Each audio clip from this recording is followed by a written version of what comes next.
Itong 15 kilometros na to, bakit kami nag-iingay at dinalaban ng ganitong panawagan? Dahil yung batas mismo ang nagsasabi na ang 15 kilometros ay dapat sa munisipal na mga mangingisda lamang ang dapat mangisda dito.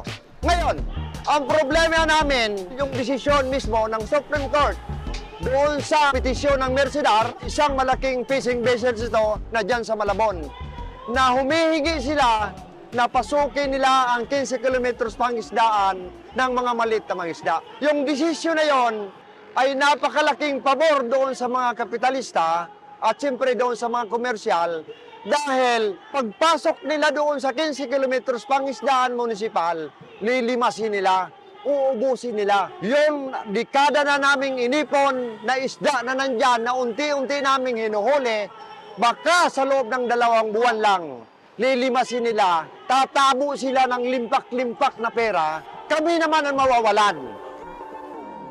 Malaki ang kinikita dito ng gobyerno at sila nagbebenepisyo.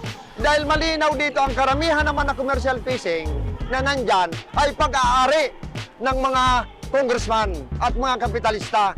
Ang Mercedar mismo, aktibo na nagtatrabaho mismo sa gobyerno, sa komisyon ng audit. Nandyan siya. Ngayon kung kami mawawalan, paasa tayo sa imported na isda.